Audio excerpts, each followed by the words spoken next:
नमस्कार, मैं हूं जल्पा क्षत्रिय और आप देख रहे हो राष्ट्र प्रथम। राष्ट्र की भक्ति करते हैं, किसी पक्ष की भक्ति नहीं। आप सभी को नए वर्ष की शुभकामनाएं। नया वर्ष एक नई उमंग को लेकर आता है। नया वर्ष कुछ नया करने का अवसर भी प्रदान करता है। आज यही नया वर्ष कांग्रेस में भी नयापन लेकर आया है।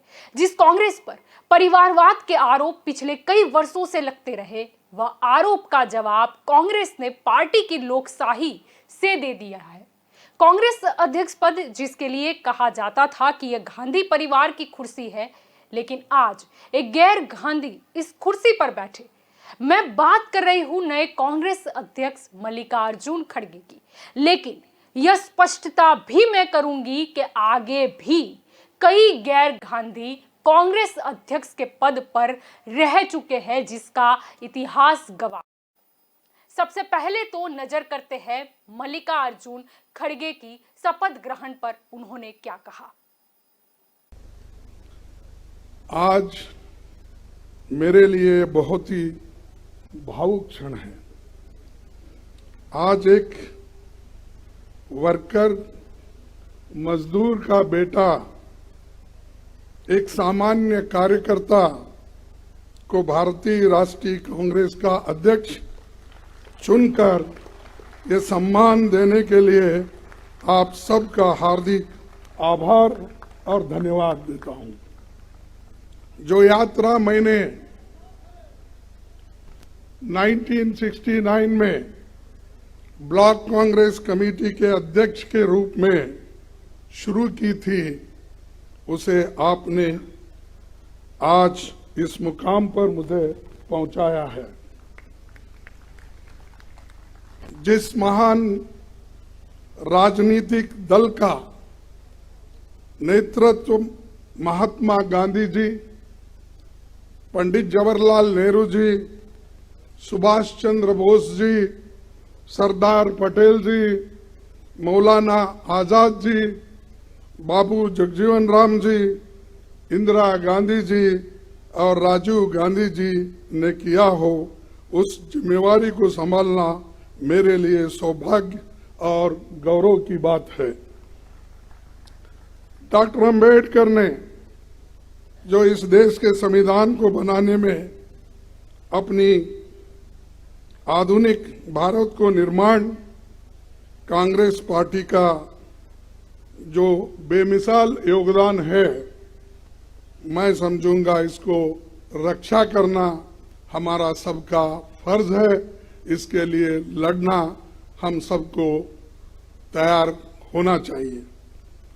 कांग्रेस के सभी पुराने अध्यक्षों को याद करते हुए मैं आप सबको भरोसा दिलाता हूं कि अपनी मेहनत से, अपने अनुभव से जो कुछ भी संभव होगा मैं करूंगा, लेकिन आप सबको भी मेरे साथ पूरी ताकत के साथ, लगन के साथ ठहरना होगा। यही मेरा अपील है। आपको बता दें कि इस मौके पर सोनिया गांधी ने भी संबोधन दिया था। बहुत प्रसन्न हूँ। सच कहूँ तो बड़ी राहत महसूस कर रही हूँ। सबसे अधिक संतोष इस बात का है कि अपने अपने विवेक से जिन्हें अध्यक्ष चुना है, वे एक अनुभवी नेता है, धरती से जुड़े हुए नेता है, एक साधारण कार्यकर्ता के रूप में काम करते हुए अपनी निष्ठा से, अपनी मेहनत से, अपनी लगन से और अपने समर्पण से इस ऊंचाई तक पहुंचे हैं। मुझे पूरा विश्वास है कि उनसे पूरी पार्टी को एक प्रेरणा मिलेगी, एक संदेश मिलेगा और उनके नेतृत्व में कांग्रेस लगातार मजबूत होगी। आपको याद दिला दें कि कांग्रेस अध्यक्ष पद के लिए चुनाव 17 अक्टूबर को हुआ था, जिसकी वोटों की गिनती 19 अक्टूबर को की गई थी। इस चुनाव में मल्लिकार्जुन खड़गे ने अपने प्रतिद्वंदी उम्मीदवार शशि थरूर को बड़े अंतर से पराजित किया था। मल्लिकार्जुन खड़गे को 7,897 वोट मिले थे, जबकि शशि थरूर को मात्र 1,072 वोट ही हासिल हुए थे। आपको ये भी बता दें कि लगातार 9 बार विधायक बनने वाले 80 साल के मल्लिकार्जुन खड़गे 50 साल से अधिक समय से राजनीति में सक्रिय है। उन्हें गांधी नेहरू का वफादार भी माना जाता है और हाल ही में उन्होंने राज्यसभा में नेता प्रतिपक्ष के पद से इस्तीफा दिया है। मल्लिकार्जुन खड़गे महादलित समुदाय से आते हैं। अगर उनकी राजनीति की बात की जाए तो वह पहले केवल वकालत करते थे। कांग्रेस में शामिल होने से पहले खड़गे डॉक्टर बाबा साहेब अंबेडकर से प्रेरित होकर Republican party of India RPI में भी शामिल हुए थे। हालांकि खड़गे ने अपने राजनीतिक जीवन की जो शुरुआत है वो एक छात्र संघ के नेता के रूप में की थी। सरकारी कॉलेज गुलबर्ग में उन्होंने छात्र संघ के महासचिव के रूप में चुना गया था। 1969 में वह एमएसके मिल्स कर्मचारी संघ के कानूनी सलाहकार भी बने थे। वह संयुक्त मजदूर संघ के एक प्रभावशाली श्रमिक संघ नेता भी थे और मजदूरों के अधिकारों के लिए लड़ने वाले कई आंदोलनों का उन्होंने नेतृत्व भी किया। 1969 में ही वह भारतीय राष्ट्रीय कांग्रेस में शामिल हो गए और गुलबर्गा सिटी कांग्रेस कमेटी के अध्यक्ष भी बने। अगर खड़गे के राजनीतिक सफर पर एक नजर डालें तो खड़गे ने पहली बार 1972 में कर्नाटक राज्य विधानसभा चुनाव लड़ा और गुरमीतकल निर्वाचन क्षेत्र से जीत भी हासिल की। 1976 में उन्हें प्राथमिक शिक्षा राज्य मंत्री नियुक्त किया गया था। 1978 में वह दूसरी बार गुरमीतकल निर्वाचन क्षेत्र से विधायक चुने गए और ग्रामीण विकास और पंचायत राज राज्य मंत्री नियुक्त किए गए। वर्ष 1980 में वह गुंडू राव कैबिनेट में राजस्व मंत्री बने। वर्ष 1983 में वह तीसरी बार गुरमीतकल से कर्नाटक विधानसभा के लिए चुने गए। वर्ष 1985 में वह चौथी बार गुरमीतकल से कर्नाटक विधानसभा जीते और उन्हें कर्नाटक विधानसभा में विपक्ष का उपनेता नियुक्त किया गया।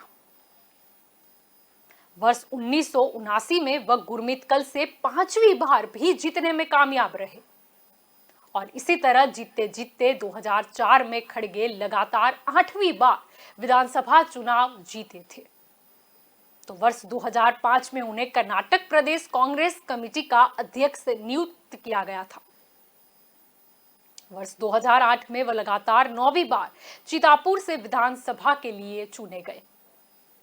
खड़गे को 2008 में दूसरी बार विपक्ष का नेता नियुक्त किया गया था।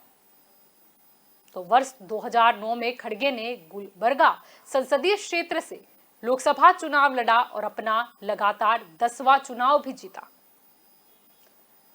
आपको बता दें कि मोदी लहर होने के बावजूद वर्ष 2014 के लोकसभा चुनाव में खड़गे ने गुलबर्गा संसदीय सीट से चुनाव लड़ा और जीत भी हासिल की।